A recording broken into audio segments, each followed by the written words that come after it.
Banyak orang musuh pendeta yang khotbah benar. Karena memang pedang roh itu cincang dia pun selingkuh, cincang dia pun putar balik, cincang dia pun tipu, cincang dia pun judi online. Makanya dia marah. Sulia itu polwan bakar laki. So bisa kok makan doi halal. Ragu sekali dengan Tuhan Allah. Di radio kemarin bebas teriak. Saudara, untuk Anda dan saya, Tuhan bandingkan antara dia dan uang. Tuhan bilang jangan jadi hamba uang. Aku jaminannya. Tuhan rela pasang badan bagi kita yang suka cari doi haram. Baca tuh Ibrani 13 ayat 5. Dia bilang jangan jadi hamba uang.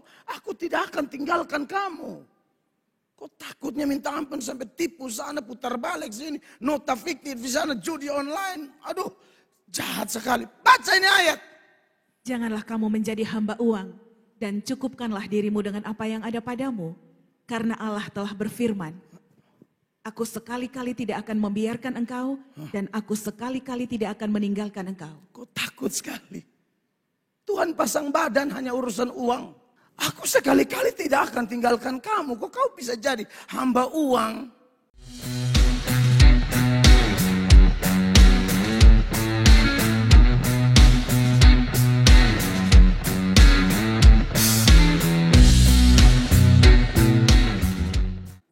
Dua Korintus 12 ayat 7 sampai ayat 9. Perhatikan firman Tuhan ini kita akan baca berbalasan. Saya lebih dahulu.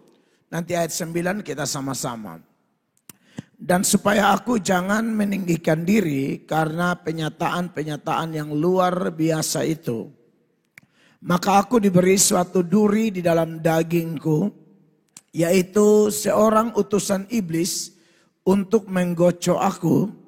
Supaya aku jangan meninggikan diri. Ayat 8 jemaat 23. Tentang hal itu aku sudah 3 kali berseru kepada Tuhan supaya utusan iblis itu mundur daripadaku. 9, 2, 3. Tetapi jawab Tuhan kepadaku, cukuplah kasih karuniaku bagimu. Sebab justru dalam kelemahanlah kuasaku menjadi sempurna. Sebab itu terlebih suka aku bermegah atas kelemahanku, supaya kuasa Kristus turun menaungi aku.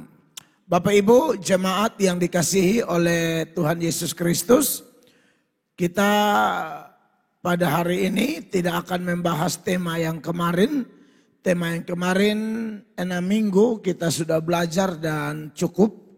Hari ini saya akan menyoroti tema baru. Dan biasanya semua tema yang dibahas itu pasti ada kaitan satu dengan yang lain. Di akhir dari pembahasan tema yang lalu itu, kita diingatkan bahwa Roh Kudus itu tidak bawa ajaran baru.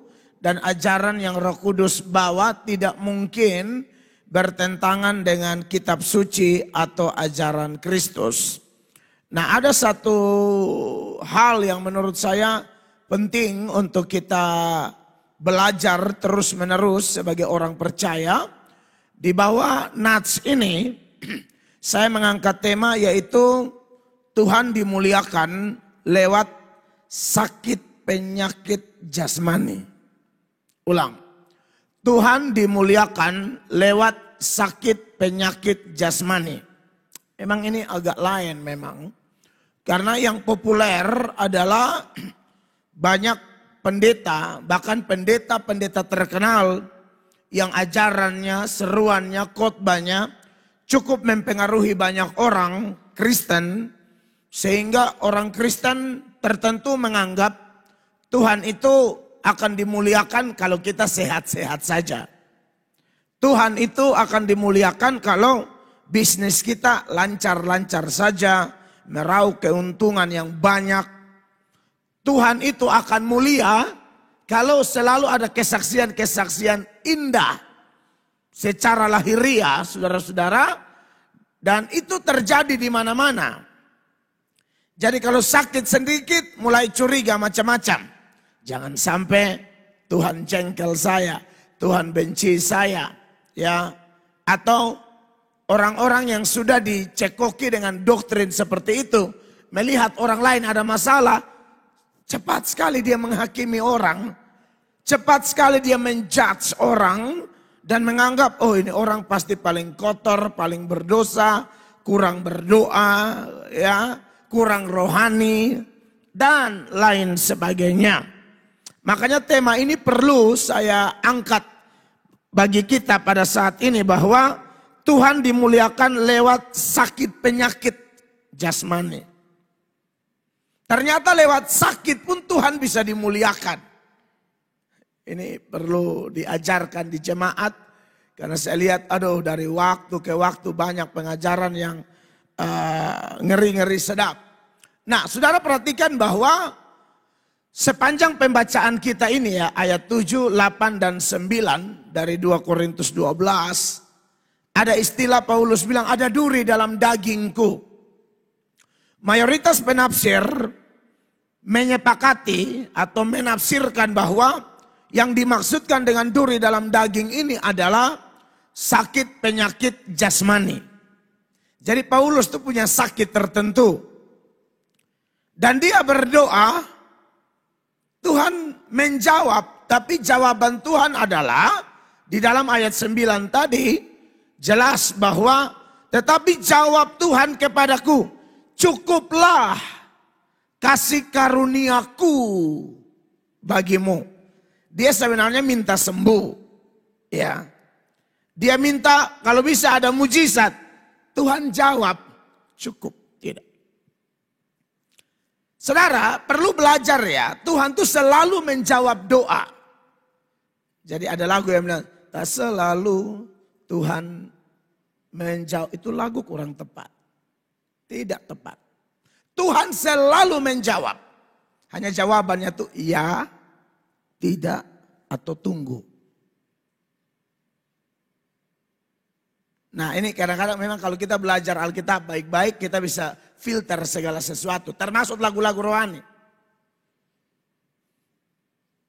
Itu lagu kurang tepat saja. Ya, penciptanya mungkin punya maksud tertentu. Tapi sejauh yang kita dengar tak selalu Tuhan menjawab doa itu ayatnya di mana.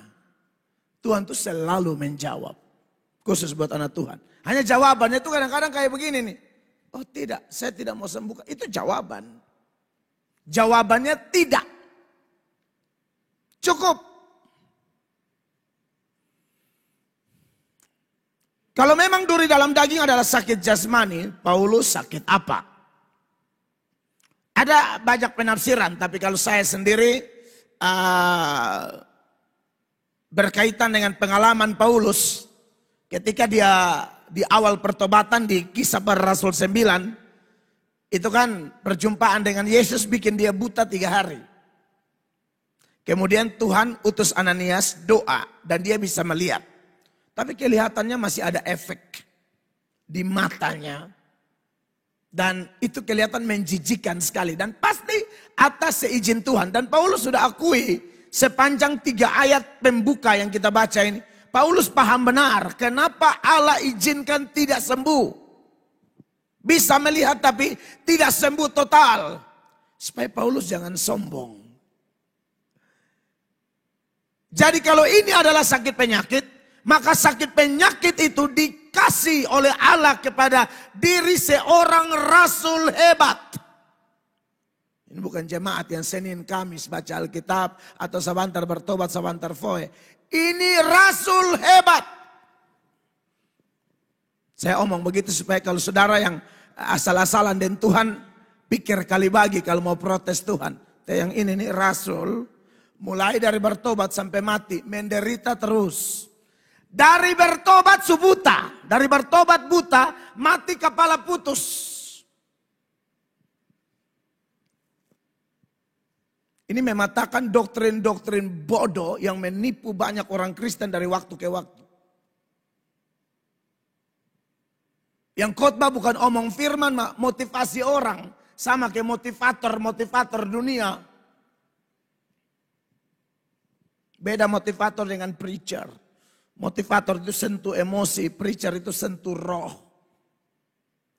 Karena preacher itu beritakan firman dan firman itu makanan roh. Yesus bilang kamu tidak hidup dari roti saja, kamu hidup dari firman.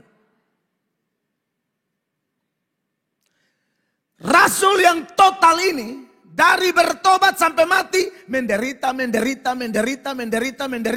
Dan salah satu yang paling dia menderita adalah duri dalam daging yang kita baca ini. Dia sudah berdoa, Tuhan tidak, saya tidak akan sembuhkan, cukup. Tapi justru itu, Allah dimuliakan dalam dia. Data yang menguatkan pandangan bahwa memang Paulus itu sakit mata dan menjijikkan. Itu ketika dia menulis suratnya, dia beritakan Injil kepada jemaat di Galatia, Bapak Ibu. Galatia pasal 4 ayat 13, ini ayat bilang begini, Bapak Ibu perhatikan dengan serius ya. Supaya kalau tiba-tiba kita sakit, kita tinggal lihat, ingat ini firman yang pendeta Melato khotbah. Perhatikan. Kamu tahu bahwa aku pertama kali telah memberitakan Injil kepadamu oleh karena aku sakit pada tubuhku. Saudara, ini pelayan dari awal bertobat subuta, sekarang penginjilan sakit. Dia doakan orang sakit sembuh, dia sendiri sakit. Jangan menghakimi pendeta, hamba Tuhan, atau siapapun yang dia melayani orang sakit tapi dia sendiri sakit. Itu tidak ada masalah. Siapa yang melarang itu? Paulus khotbah pertobatan di mana-mana, pelayanan hebat. Orang sakit sembuh, dia sakit nih. Jadi uji apa-apa termasuk pengajaran orang itu harus pakai firman. Nah seputaran sakit ini Paulus mulai maju ke ayat 14 dan 15. Paulus bilang begini. Sungguh pun demikian keadaan tubuhku itu yang merupakan pencobaan bagi kamu, namun kamu tidak menganggapnya sebagai sesuatu yang hina dan yang menjijikan. Sesuatu yang hina dan yang menjijikan. Sebenarnya hina dan menjijikan, tapi jemaat menyambut dia dan tidak anggap lagi. Pokoknya mau hina, mau menjijikan, pokoknya dia hamba Tuhan. Harus sambut sungguh-sungguh. Faktanya sakitnya ini sangat hina dan menjijikan. Kelihatannya sakitnya bisa dilihat orang. Makanya ada tafsiran bilang kemungkinan matanya tuh bernanah. Dan tidak enak dilihat. Bayangkan ya pengkhotbah mata nanah berkhotbah di saudara. Saudara juga lihat, mau lihat plafon kan. Begitu. Terus Paulus bilang apa? Tetapi kamu telah menyambut aku sama seperti menyambut seorang malaikat Allah. Malahan sama seperti menyambut Kristus Yesus sendiri. Bahkan ayat 15 sama-sama baca Bapak Ibu 1, 2, 3. Betapa bahagianya kamu pada waktu itu. Dan sekarang di manakah bahagiamu itu? Karena aku dapat bersaksi tentang kamu bahwa jika mungkin kamu telah mencungkil matamu dan memberikannya kepadaku. Jadi mencungkil mata berikan ini ya memberi indikasi bahwa memang di mata bermasalah. Jadi rasa-rasa mereka bilang kalau bisa tukar mata. Seperti kan beberapa peristiwa ada orang yang sumbang matanya untuk orang. Nah jadi Bapak Ibu jemaat yang diberkati oleh Tuhan Yesus. Ini sakit yang dialami oleh hamba Tuhan. Dan tema kita berdasarkan nats ini dan sejumlah nats pendukung yang akan muncul selama khotbah ini berlangsung. Dan kalau waktunya memungkinkan saya akan menyelesaikan semua poin. Kalau tidak ya bersambung. Ajaran ini memang agak lain memang. Ya apalagi kalau saudara ke gereja-gereja atau nonton di YouTube. Pendeta-pendeta yang khotbahnya kayak motivator. Mereka akan sampaikan seolah-olah bilang ikut Tuhan enak-enak semua. Dari mana itu ajaran? Mau enak, mau tenang, tidak ada air mata, tidak sakit lagi. Itu di sorga. Di sini tidak bisa.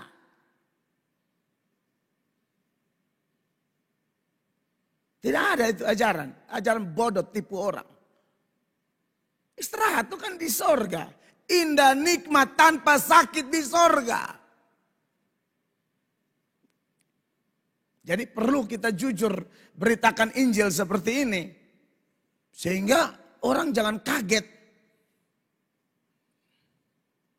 Memang kalau khotbah begini di beberapa kota besar, gerejanya agak sepi.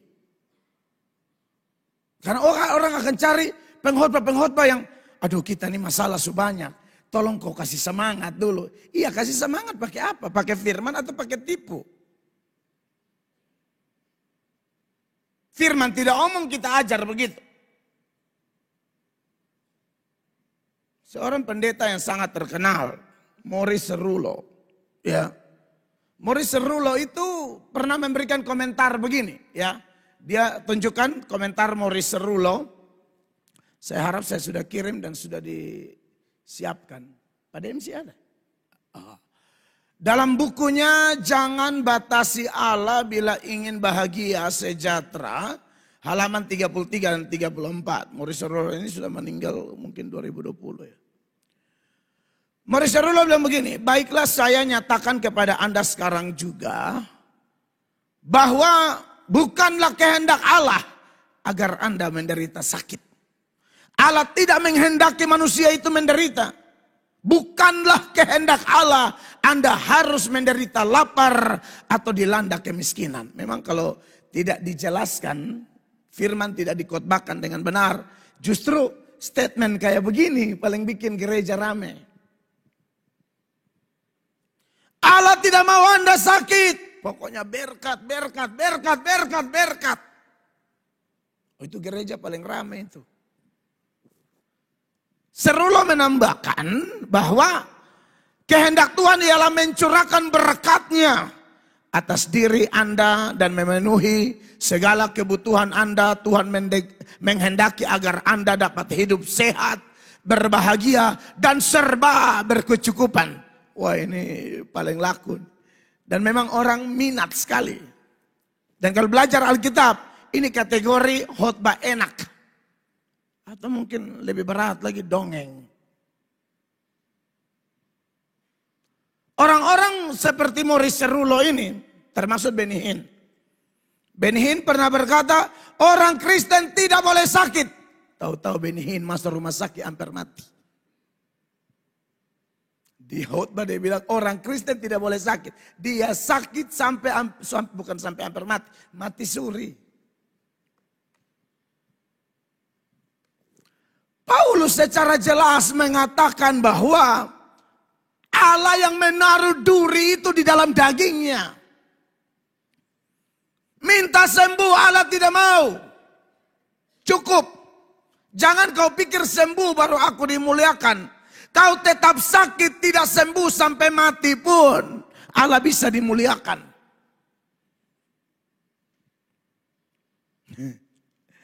Memang ajaran begini sekali lagi tidak biasa, tapi perlu diajarkan kan ini ada di Alkitab. Jadi ada orang Kristen tertentu, pendeta-pendeta tertentu yang kelihatannya melihat berkat itu selalu lahiriah terus. Melihat berkat itu selalu dari pandangan manusia terus. Padahal kita tidak anti berkat. Berkat itu kontras dengan kutuk. Bapak Ibu, berkat itu kontras dengan kutuk. Berkat maupun kutuk adalah satu keadaan di hadapan Tuhan menurut penilaian Allah. Dan mau tahu itu harus belajar firman sungguh-sungguh. Saya pernah eksposisi ucapan bahagia di tempat ini. Dan itu khotbahnya bisa 3 bulan baru habis itu materi. Ucapan bahagia yang mana? Di Matius pasal 5 itu. Ayat 3 saja sudah dimulai dengan Matius 5 ayat 3. Berbahagialah orang yang miskin. Miskin bahagia. Bahagia di sini. Saudara cek terjemahan Inggrisnya. Tunjukkan King James kakak. Dia pakai kata blessed. Itu lebih tepat diterjemahkan diberkatilah. Blessed. Bless the poor in spirit dan seterusnya. Sampai ayat 12 tuh bless, bless, diberkati, diberkati, diberkati.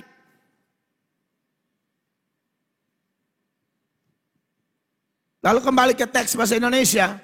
Di ayat 4 dia bilang apa? Berbahagialah orang yang berduka cita. Bapak Ibu kalau dengar duka cita bahagia.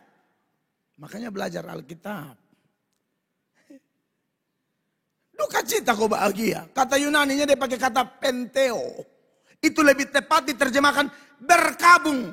Berkabung ada perkabungan tertentu, ada duka cita tertentu, menurut pandangan Allah justru diberkati.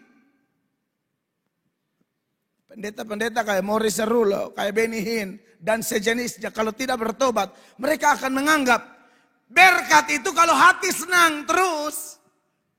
Berkat itu kalau hati bahagia terus, itu baru berkat. Bukan begitu. Yang kita dengar selama ini begitu toh. Ini ayat yang tidak. Diberkatilah kau saat kau berduka.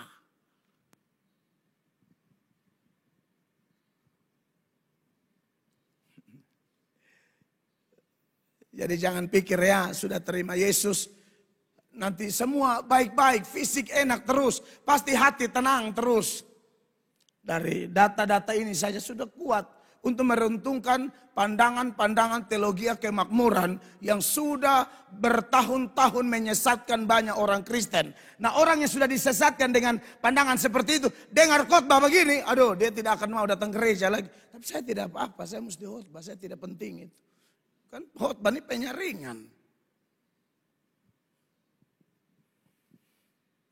Saya tidak ada masalah itu, saya tahu jiwa ini kan Tuhan yang tarik, bukan kita. Kita khotbah, Tuhan suruh lu ajar jujur. Jiwa ini Tuhan yang kirim, bukan lu melato. Tidak ada pendeta luar biasa. Itu istilah goblok. Suka puji-puji pendeta. Tidak ada pendeta luar biasa, tidak ada. Yang ada pendeta lemah, pendeta rapuh, itu yang ada. Yang luar biasa itu Tuhan Yesus. Tidak ada pendeta, saya tidak suka dengar itu istilah. Itu istilah bikin makan puji orang. Tidak ada. Pendeta itu rapuh, pendeta itu lemah.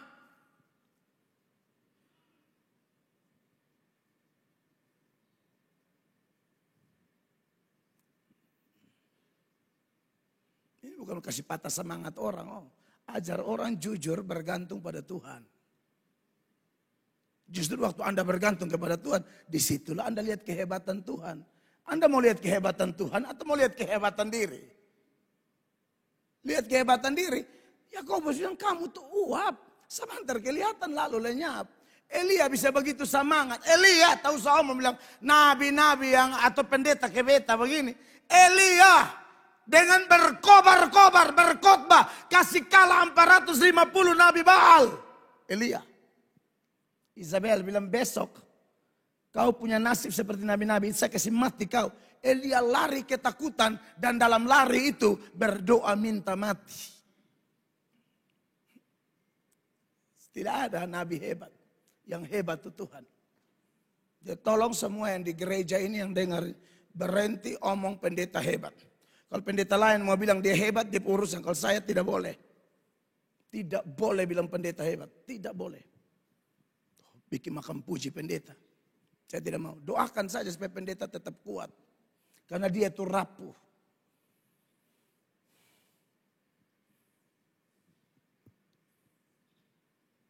Duka cita tapi diberkati. Apalagi lompat ke ayat 10 sampai ayat 12. Itu lebih parah. 10 bilang begini. Berbahagialah orang yang dianiaya oleh sebab kebenaran. Karena merekalah yang empunya kerajaan sorga. Dianiaya itu sakit loh. Tuhan bilang tidak, itu berkat.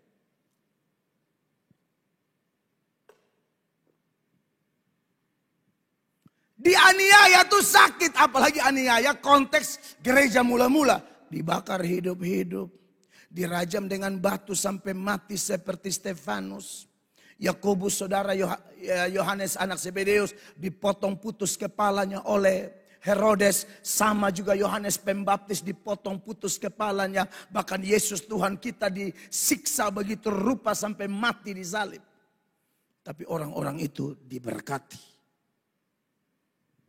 Makanya banyak penganut teologi yang ngawur, kemakmuran, yang selalu melihat kalau omong berkat pasti lahiriah, pasti fisik. Itu pandangan kamu. Firman itu hati Tuhan yang menuntun kita. Kalau mau hidup kuat, berkemenangan, ikut tuntunannya, ikut arahannya, ikut firmannya, ikut ajarannya. Berbahagialah, diberkatilah orang yang dianiaya. Kena fitnah, kena celah, itu enak. Tidak enak secara manusia. Tapi kalau itu demi kebenaran, Tuhan bilang kau diberkati. 11. Berbahagialah kamu jika karena aku kamu dicela dan dianiaya dan kepadamu difitnahkan segala yang jahat. 3 sekaligus. Cela, aniaya, fitnah di ayat 11. Tapi ini diberkati. Berapa banyak orang yang dengar khotbah begini masih tetap berkata, aku tetap mau ikut Engkau Tuhan. Ada satu anak muda datang, Tuhan, bagaimana supaya masuk surga? Oh bikin ini. Oh saya sudah bikin semua. Tuhan bilang, oh iya kan orang kaya toh. Lu pulang jual semua, lu harta. Jual bagi orang. Langsung stres. Langsung stres, pulang susah. Wih bahaya mau ikut begini bahaya. Tidak jadi ikut.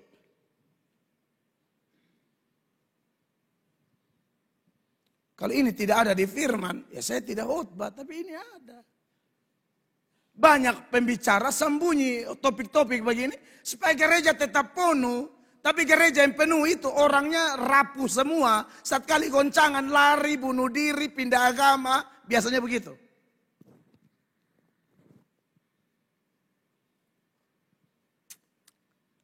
Bapak Ibu, jemaat yang diberkati oleh Tuhan Yesus Kristus.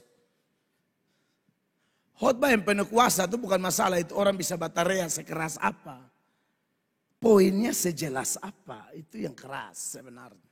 Kalau teriak-teriak itu gaya pendeta aja kayak saya begini. Tapi masalahnya poinnya apa. Kebenaran itu menyakitkan Bapak Ibu. Kebenaran itu menyakitkan. Kebenaran itu menyakitkan. Karena firman itu kan pedang Bapak Ibu. Di sisi lain Alkitab bilang firman itu kebenaran. Ya, Yohanes 17 ayat 17 kan. Itu ayat bilang apa di sana? Kuduskanlah mereka dalam kebenaran, firman-Mu adalah kebenaran. Tapi di sisi lain firman itu adalah pedang. Dalam perlengkapan senjata Allah, firman itu disebut dengan pedang roh. Pedang itu kalau menusuk sakit, memisahkan tubuh roh, memisahkan jiwa dan roh, sumsum kata Ibrani. Makanya Efesus pasal 6 ayat 17, firman Allah bilang begini, dan terimalah ketopong keselamatan dan pedang roh, yaitu firman Allah. Makanya kenapa saya pakai istilah khotbah itu kadang-kadang Tuhan sedang cincang dosa. Karena ini pedang, ini parang, jadi memang cincang. Sedang cincang pemahaman-pemahaman salah. Sedang cincang motivasi-motivasi salah. Pikir datang gereja supaya tambah kaya. Pikir datang gereja supaya entah ada apa yang dia mau target di situ. Firman datang cincang. Dan itu pasti sakit. Dan banyak pengkhotbah yang kalau khotbah begitu memang dia kurang disukai. Makanya dalam Galatia pasal 4 ayat 16. Sama-sama baca Bapak Mama. 1, 2, 3. Apakah dengan mengatakan kebenaran kepadamu, aku telah menjadi musuhmu? Jadi kalau mau jadi kawan, omong jangan benar. Supaya berkawan terus. Supaya pendetanya jadi pendeta idola. Saya tidak butuh diidolakan siapa-siapa. Itu penting sampai mati. Mau idolakan Tuhan Yesus. Hamba-hamba bodoh ke kami ini jangan. Kami akan sampaikan kebenaran. Apakah dengan mengatakan kebenaran kepadamu, aku telah menjadi musuhmu? Banyak orang musuh pendeta yang khotbah benar. Karena memang pedang roh itu cincang dia pun selingkuh, cincang dia pun putar balik, cincang dia pun tipu, cincang dia pun judi online. Makanya dia marah.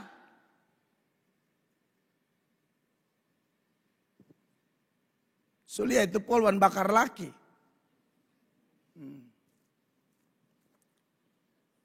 San bisa kok makan doi halal. Ragu sekali dengan Tuhan Allah. Di radio kemarin bebataria. Saudara, untuk Anda dan saya, Tuhan bandingkan antara dia dan uang. Tuhan bilang jangan cari hamba uang. Aku jaminannya. Tuhan rela pasang badan bagi kita yang suka cari doi haram. Baca tuh Ibrani 13. ayat 5. Dia bilang jangan jadi hamba uang. Aku tidak akan tinggalkan kamu. Kok takutnya minta ampun sampai tipu sana, putar balik sini. Nota fiktif di sana, judi online. Aduh, jahat sekali. Baca ini ayat. Janganlah kamu menjadi hamba uang dan cukupkanlah dirimu dengan apa yang ada padamu. Karena Allah telah berfirman, aku sekali-kali tidak akan membiarkan engkau dan aku sekali-kali tidak akan meninggalkan engkau. Kok takut sekali. Tuhan pasang badan hanya urusan uang. Aku sekali-kali tidak akan tinggalkan kamu. Kok kau bisa jadi hamba uang? Kocok kartu itu dari hari Sabtu sampai hari Sabat. Kan minggu Sabat. Dua Sabat loh. Sabat Yahudi sampai Sabat Kristen. Kan Sabtu Sabat Yahudi. Dari hari ke-7 sampai hari pertama. Mete sampai pagi. Beta nih mantan penjudi. Keluargaku penjudi semua. Aduh kalau penjudi tak usah ajar kami deh. Penjudi berat. Bahkan ada tetangga mati, beb mama masih hidup, beb mama lumayan baik-baik. Bayangkan. Ini kan tambah-tambah doi beras. Benar.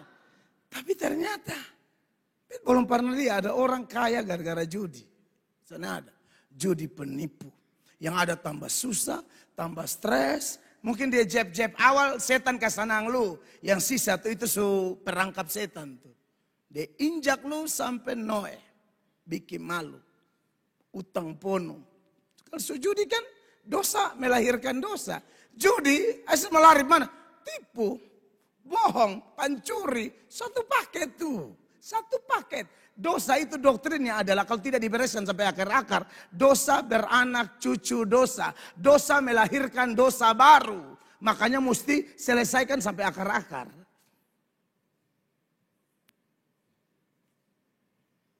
Memang kebenaran itu menyakitkan Bapak Ibu.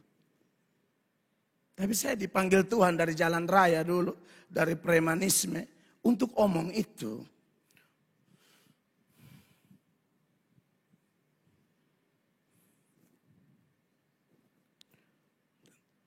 Dan saya berdoa terus dalam saat teduh Tuhan. Tambahkan hamba keberanian. Tuhan tolong supaya kalau hamba marah-marahnya kudus. Terus minta, terus minta. Beta tidak mau berubah, beta mau tambah meningkat dalam hal itu. Dimanapun diberi kesempatan khotbah.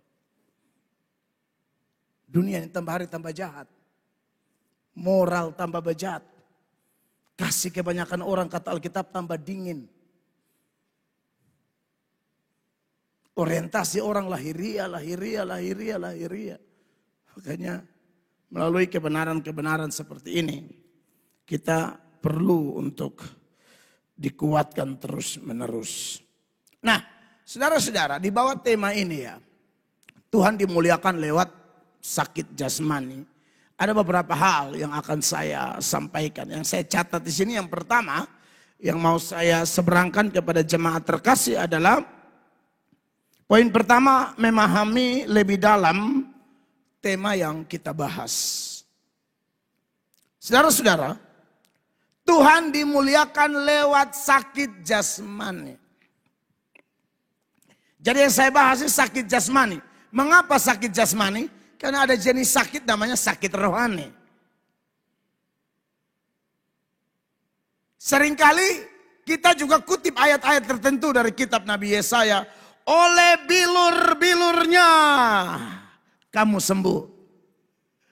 Saya tahu itu ayat. Tapi tolong mengerti ayat itu sebenarnya arahnya lebih kuat. Itu pada penyakit rohani bukan jasmani. Makanya ketika Petrus kutip ayat ini ya. Dari Yesaya itu. Dalam 1 Petrus 2 ayat 24. Tolong baca.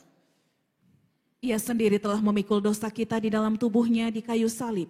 Supaya kita yang telah mati terhadap dosa hidup untuk kebenaran. Oleh bilur-bilurnya kamu telah sembuh. Iya.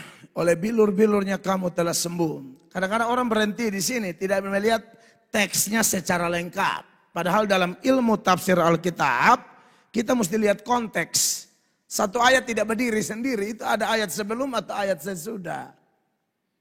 Ternyata saudara, kalau kita lihat bagian akhir dari 1 Petrus 2 ayat 24 yang dikatakan, oleh bilur-bilurnya kamu telah sembuh.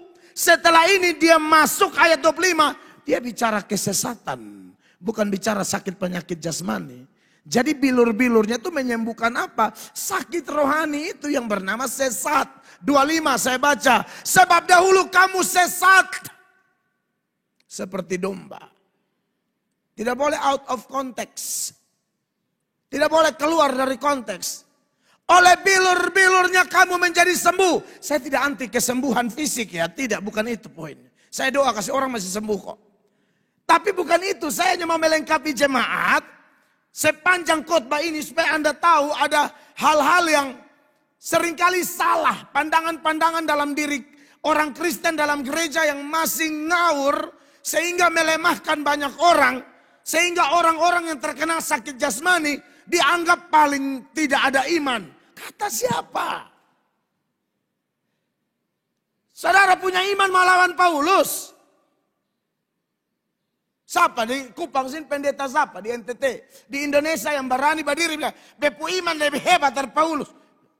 Cabut kumis dan bibir-bibir.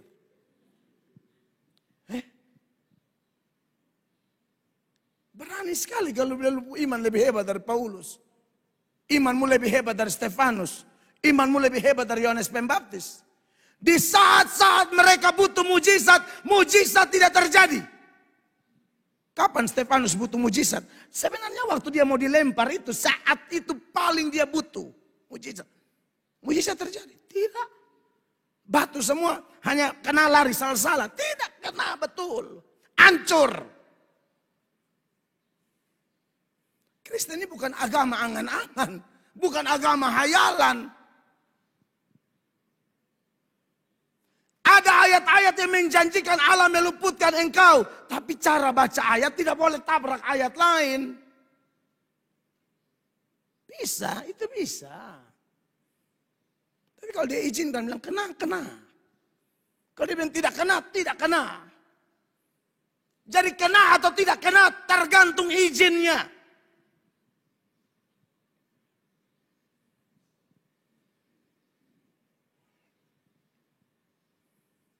Bapak Ibu jemaat, ini menarik bahwa kalau bicara penyakit jasmani, jangan kutip ayat-ayat secara semau kita lalu oleh bilur-bilurnya aku sembuh secara jasmani. Tunggu dulu, itu ayat bicara sesat. Kamu dahulu sesat seperti domba.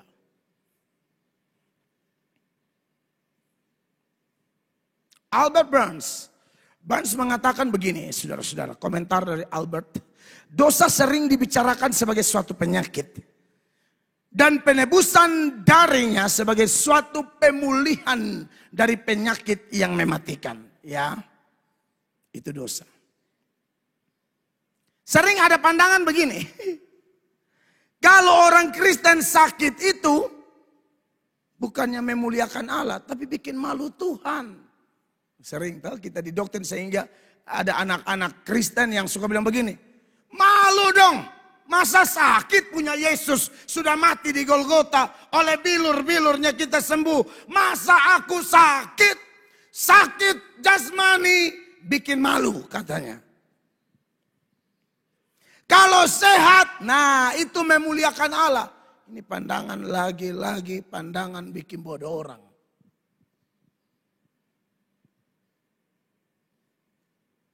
Kata siapa bahwa sakit jasmani itu bikin malu Tuhan? Tidak.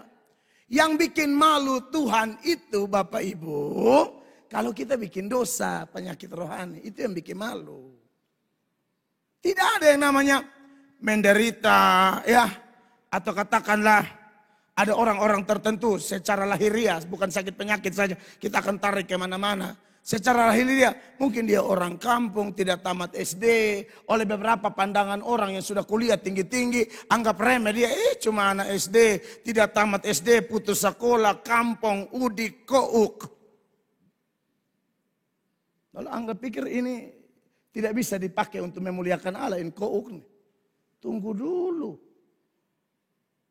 Ini kampung, ini udik, ini tidak bisa dipakai oleh Tuhan. Kata siapa? Sekali lagi, yang bikin malu Allah tuh kalau dosa, bukan sakit atau pergumulan jasmani. Saudara cinta Tuhan, tiba-tiba dimutasi. Kata siapa itu bikin malu? Saudara cinta Tuhan, tapi di kantor tuh bos paling suka Anda. Yang lain dapat jalan dinas, lalu Anda tidak dapat. Karena yang lain kalau bos ramas tenang. Tapi ibu ini lu ramas beta ramas lu.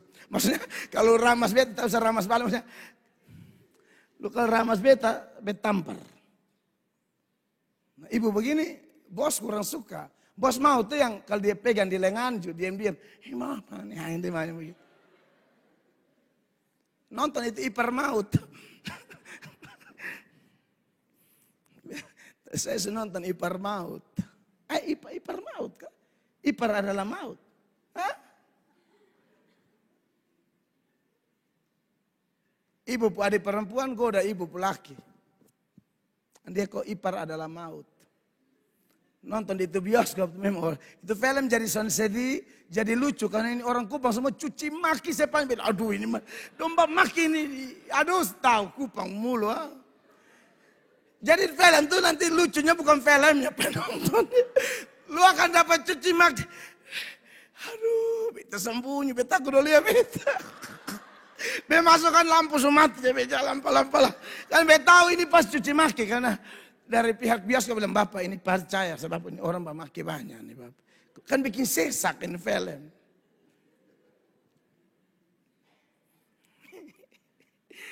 Aduh, saudara. Sekali lagi, yang bikin malu itu adalah kalau kita berbuat dosa, ya. Makanya kepada jemaat di Laodikia dalam Wahyu pasal 3 ayat 17, mereka anggap mereka kaya raya. Tuhan lu kaya apa? Beta lihat lu telanjang, melarat, memalukan kau ini. Perhatikan. Karena engkau berkata aku kaya dan aku telah memperkayakan diriku dan aku tidak kekurangan apa-apa. Dan karena engkau tidak tahu bahwa engkau melarat dan malang, miskin, buta dan telanjang. Iya, di bagian awal itu mereka sedang menyoroti jasmani. Seperti pandangan umum kebanyakan. Beta kaya kok. Amat, cukup. Tuhan lihat lu rohani, lu tidak kaya, lu ini miskin. Uangmu banyak tapi rohanimu bobrok. Jam doamu berantakan. Lu punya mobil bagus. Tapi lu punya kehidupan intim dan Tuhan tidak ada. Kau tidak kaya, kau miskin. Nah ini lagi-lagi beda penilaian Allah dengan penilaian manusia. Makanya kasihan kalau pendeta kecolongan pakai penilaian manusia. Lu kaya dari mana datang? Makanya kalau orang baca ini firman tidak lagi serakah mau kepingin kaya. Baca Bapak ya, Tuhan tidak nilai kaya itu. Tuhan butuh kaya rohani. Aku kaya, aku telah memperkayakan diriku. Aku tidak kekurangan apa-apa. Tuhan bilang karena engkau tidak tahu bahwa engkau melarat. Malang, miskin, buta, telanjang. Telanjang itu memalukan sudah pasti. Makanya 18 dia bilang begini, perhatikan. Maka aku menasihatkan engkau supaya engkau membeli daripadaku emas yang telah diburdikan dalam api. Yep. Agar engkau menjadi kaya dan juga pakaian putih supaya engkau memakainya. Agar jangan kelihatan ketelanjanganmu yang memalukan. Ketelanjanganmu yang memalukan. Jadi yang memalukan itu dosa. Secara lahiriah sukses. Tapi secara rohani Tuhan membuat malu kau.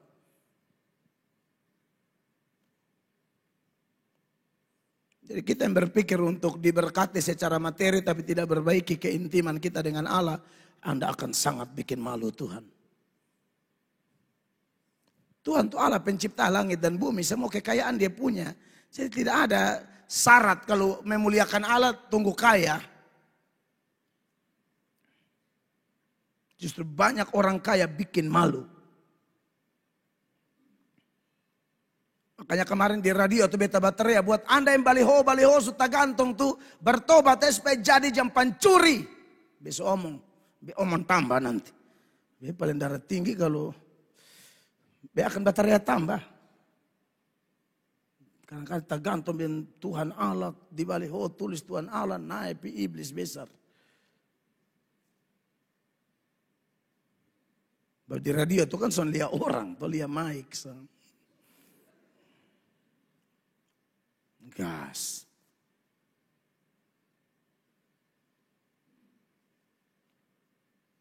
Pengurus radio dari son suka sampai jadi suka tahu dong posisi apa. Pokoknya beta omong. Kapan bos belum berhenti, berhenti. Selagi masih dobel terus. Sebentar beda dengar bilang surapat mau kasih berhenti. Tunggu sah. Salosa kalau beta salosa. Beta tahu semua Tuhan atur. Nah. Pokoknya beta omong kebenaran. Betul terlalu keras. Menhantam pejabat terus. Oh pasti terus. Pasti terus. Kalau pejabat tidak diingatkan kurang ajar. Saya buka ASN di sini kau takut dong. Beta pendeta. Ya nasihat raja tu nabi. Yang togor Ahab berhala tu Elia. Yang togor Daud selingkuh tu Nathan. Itu hamba Tuhan semua. Hamba Tuhan pun tugas memang itu. Bukan pilambe tambah sang itu iblis dong. Tahu pejabat tukang bersih, kok tapi taflik sendiri bagi apa? Tuhan Allah kaya, besok akan susah. Repot selalu bagi apa?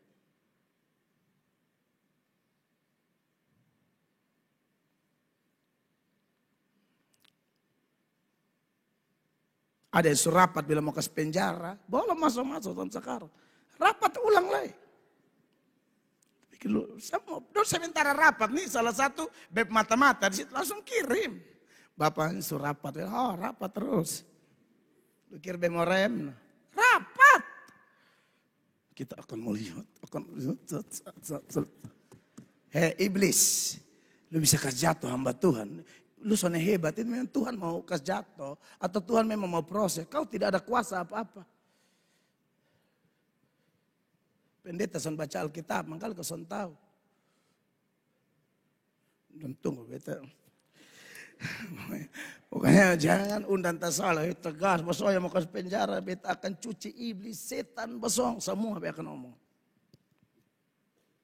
Pasti dipakai setan tuh orang begitu. Son kasih tahu, sana no pikir dong dipakai Tuhan. Mana ada Tuhan pakai orang tukar ramah seorang pembini? Tidak ada. Mau pergi jalan dinas, di mana tunjuk saya. Lihat ibu yang gagak.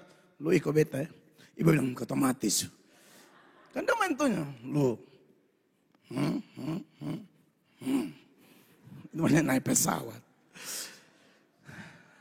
Lihat sendong kata omong pelan-pelan. Lu pemau. Lu masuk ke dengar, son dengar. Itu derita lu. Bukan derita gua.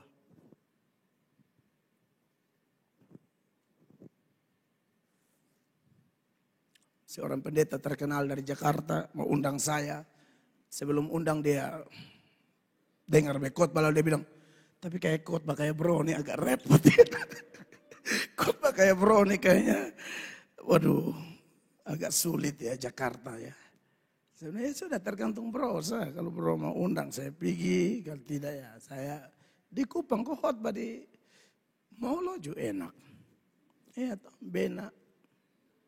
Molo Tengah, Amnuban Tengah saya bilang, kita rindu Bapak dari 2021. Oke. Dari Undana, pernah undang beta bilang, bukan undang khotbah. Bapak, kami mohon Bapak datang bom katong. Bukan khotbah bom, kukar mana aku sepi bom. Bapak, barat, piko bom. Oh pasti, itu bom betul. Oh iya taruh sampai barat punya. Orang intelek semua tuh. Undang minta karena bom. Dan pasti. Bukan bom biasa, basoka ya. Jadi Bapak Ibu terkasih bahwa jangan mau dibohongi oleh pernyataan bahwa kalau anak Tuhan orang percaya sakit itu bikin malu Tuhan. Tidak ada. Tidak ada. Yang bikin malu itu dosa. Makanya kenapa Paulus itu kalau orang bikin dosa, Paulus bilang bila perlu dikucilkan dari gereja. Ada di gereja Korintus ada kasus itu Paulus temui apa? Kok bisa ada anak tidur di mama? walaupun mama tiri, tapi dalam konteks sudah menikah, itu sudah kerabat, tidak boleh. Berzina dengan mamanya, bapak pun bini baru. Oh itu langsung Paulus bilang, kucilkan orang itu, serahkan dia ke setan. Nah itu bikin malu, makanya perlu dikucilkan. Itu masalah dosa, bukan masalah proses-proses lahiriah kayak sakit, ekonomi, bukan. 1 Korintus pasal 5 mulai ayat 1. Saudara perhatikan ayat-ayat ini ya, perhatikan. Memang orang mendengar bahwa ada percabulan di antara kamu, dan percabulan yang begitu rupa seperti yang tidak terdapat sekalipun di antara bangsa-bangsa yang tidak mengenal Allah, yaitu bahwa ada orang yang hidup dengan istri ayahnya. Ada orang yang selingkuh dan dia bapak pembini baru. Dan Paulus bilang ini bikin malu gereja. Terus, 2. Sekalipun demikian kamu sombong, tidakkah lebih patut kamu berduka cita dan menjauhkan orang yang memalukan hal itu dari tengah-tengah kamu? Terus. Sebab aku sekalipun secara badani tidak hadir, tetapi secara rohani hadir. Aku sama seperti aku hadir telah menjatuhkan hukuman atas dia yang telah melakukan hal yang semacam itu. Ayatnya yang ke-4, perhatikan. Bila mana kita berkumpul dalam roh, kamu bersama-sama dengan aku dengan kuasa Yesus Tuhan kita. 5 jemaat baca sama-sama, 2, 3. Itu harus kita serahkan dalam nama Tuhan Yesus kepada iblis, sehingga binasa tubuhnya, agar rohnya diselamatkan pada hari Tuhan. Pengertian ayat 5 ini adalah pengucilan, disiplin gereja. Ini orang sudah tidak cocok ada di gereja, usir. Karena bikin malu gereja. Masa lu selingkuh dengan lu mama baru atau semua jenis perselingkuhan. Tidak cocok melayani, bikin rusak pelayanan. Bikin babo. Nah ini dikucilkan. Makanya istilahnya adalah serahkan dalam nama Tuhan Yesus kepada iblis. Wilayah iblis itu waktu itu pandangannya adalah wilayah di luar gereja. Di luar gereja iblis. Makanya bukan serahkan iblis ambil jadi bukan. Serahkan pada iblis itu kucilkan keluar dari gereja. Dan Anda boleh baca terus sampai ayat 13. Jadi dosa itu yang bikin malu. Tapi kalau pergumulan seperti yang saya bilang tadi, miskin, sakit, tidak bisa. Bahkan orang miskin Allah bisa pakai memuliakan dia dan bikin malu orang-orang pintar, orang-orang kaya. Makanya kepada jemaat di Korintus dalam 1 Korintus 1 ayat 25, jemaat baca 1, 2, 3. Sebab yang bodoh dari Allah lebih besar hikmatnya daripada manusia, dan yang lemah dari Allah lebih kuat daripada manusia. Iya, jadi jangan bilang, oh orang kampung putus sekolah berarti bikin malu. Kata siapa? Allah bisa pakai dia. Mungkin dia putus sekolah karena memang dia orang susah. Siapa bilang Allah tidak bisa promosi dia? Bisa jadi melalui orang begini Allah dimuliakan. Orang yang sekolah sampai dokter, Allah tidak mau pakai. Mungkin kan su dokter, su ini, su sombong. Lu geser, bebe pakai yang tamat SD aja. Saya pakai ibu rumah tangga biasa. Saya pakai orang biasa-biasa saja. Saya pergi di beberapa kantor, pejabatnya mau doa sebab BE mau mati. Tapi in honor, dong pegang mic, lu mati. Kono persekutuan doa di Fatkoa sana nih. Doa soalnya pun, saya singkirkan. Pejabat ini satu suka apa? Singkirkan. Jangan Betalia bisa tahu, aja baju doa sungsung Tuhan. Yang dalam hati hantam terus, ibu, honor. Pejabat doa sataku, mau doa sataku. Honor nah ini singkirkan, hanya daun sing kata sing.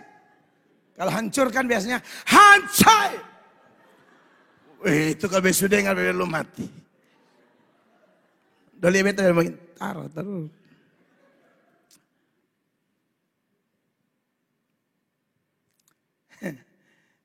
Dua enam. Ingat saja saudara-saudara, bagaimana keadaan kamu ketika kamu dipanggil. Menurut ukuran manusia, tidak banyak orang bijak, tidak banyak orang yang berpengaruh, tidak banyak orang yang terpandang, status sosial rendah. Kata siapa status sosial rendah bikin malu Allah? Tidak ada.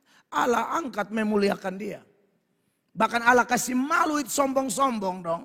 Maksudnya anggap enteng orang, tapi bisa promosi dia. 27 jemaat, 1, 2, 3. Tetapi apa yang bodoh bagi dunia, dipilih Allah untuk memalukan orang-orang berhikmat. Amin. Dan apa yang lemah bagi dunia, dipilih Allah untuk memalukan apa yang kuat. 28 sama-sama 23. Dan apa yang tidak terpandang dan yang hina bagi dunia dipilih Allah. Bahkan apa yang tidak berarti dipilih Allah meniadakan apa yang berarti. 29, 23. Supaya jangan ada seorang manusia pun yang memegahkan diri di hadapan Allah. Kalau beta nih minta maaf ya, beta mungkin anak seorang pendeta terkenal di Indonesia, lalu tahu-tahu beta jadi pendeta, rasa biasa-biasa. Tuhan angkat dari lompor, Tuhan angkat dari sampah nih. Siapa tidak tahu saya pun hidup di masa lalu, tapi itulah Tuhan. Orang san anggap sampah masyarakat, Allah bisa sama kayak pemulung agung. Turun ame sampah berdaur ulang. Lalu itu sampah yang daur ulang itu jadi bagus. Dia pakai untuk kemuliaannya. Nah kalau lemah, bodoh, tak terpandang, tak berarti. Allah bisa pakai memuliakan dia. Masa sakit penyakit tidak? Bisa dong. Makanya ketika Maria dan Marta kasih tahu kepada Tuhan Yesus bahwa Lazarus sakit. Di dalam Yohanes 11 ayat 3. Ayat 3 bilang apa? Dan Lazarus yang sakit itu adalah saudaranya. Kedua perempuan itu mengirim kabar kepada Yesus. Tuhan, dia yang engkau kasihi sakit. Yang sakit ini siapa? Yang Tuhan kasihi.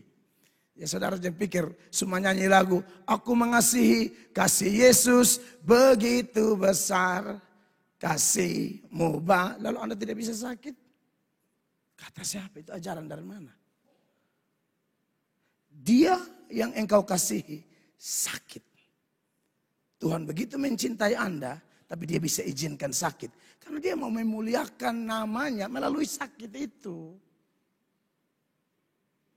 Ini bukan ajaran abal-abal. Lalu ayat 4, sama-sama baca, 1, 2, 3. Ketika Yesus mendengar kabar itu, ia berkata, penyakit itu tidak akan membawa kematian, tetapi akan apa? Menyatakan kemuliaan Allah. Sebab oleh penyakit itu, anak Allah akan dimuliakan. Siapa mau bantai ini? Tema kita Alkitabiah. Kalau melalui kemiskinan dan kebodohan orang Korintus, nama Allah bisa dimuliakan karena Allah bisa merubah keadaan. Sakit juga. Sakit mau sembuh tidak sembuh. Termaksud urusan Paulus tadi. Paulus berdoa. Tuhan, duri dalam daging. Dalam 2 Korintus ini ya. Pasal 12 ayat 8. Ayat 8 jemaat baca. Paulus sudah berdoa bukan tidak berdoa. 1, 2, 3. Tentang hal itu aku sudah 3 kali berseru kepada Tuhan. Supaya utusan iblis itu mundur daripadaku. Sama-sama 9, tapi Tuhan bilang apa? Tetapi jawab Tuhan kepadaku, cukuplah kasih karuniaku bagimu. Sebab justru dalam kelemahanlah kuasaku menjadi sempurna. Sebab itu kata Paulus, terlebih suka aku bermegah atas kelemahanku. Supaya kuasa Kristus turun menaungi aku. Bapak Ibu jemaat, jadi jangan pernah bilang masalah yang kita hadapi itu, oh ini kita paling sial, Allah jengkel kita, belum. Jangan buru-buru. Jangan sampai Allah mau tunjukkan kemuliaannya. Di balik penderitaan, masalah-masalah, sakit, penyakit, proses ekonomi, masalah rumah tangga, apapun. Datang pada Tuhan, berserah padanya. Dan Anda akan lihat Tuhan dimuliakan. Amin. Tentu ini bukan ajaran supaya Anda tidak jaga kesehatan. Bukan itu ya. Jangan Anda sengaja mete biar bisa kok Allah dimuliakan. Sonde. Lu memang mesti mati lebih cepat. Siapa suruh mete kok muliakan Allah dan lu mata kuning itu. Bukan itu poinnya. Jangan ini makan sambaran. Tuh kok sudah dengar khotbah. Sakit juga Allah dimuliakan. Berdaging babi dibilang ratakan meja bergelombang.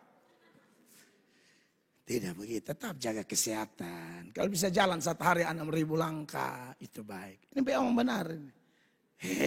Kan saya tidak ajar bilang, oh ini botol gereja pulang botol sakit. Siapa ajar begitu? Amin. 1 hari 6.000 langkah, bagus ya. Kurangi gula. Besok beda dokter Boyke. Jadi saudara coba. Kurangi gula Kurangi makan bakar-bakar ya. Banyak tergantung. Maksudnya restock. Bukan pulang sama tergantung di pohon-pohon masih. Bukan. Olahraga, amin. Mau olahraga lihat jam tidur bagus. Jam tidur 1:30 jam 4 lari pagi pasti mati. Dan kalau beta yang khotbah lu harap omongin ayat-ayat dimuliakan. No. Pasti mati ya. Baik, mungkin khotbah ini masih ada poin nih. Tapi biar kita sambung minggu depan. Saya kasih makan juga terlalu banyak. Garam kan kalau terlalu banyak agak bosan kan. Oke, sudah. Beri tepuk tangan yang meriah bagi Tuhan Yesus. Mari kita berdiri bersama-sama. Minggu depan berkotong lanjut ya.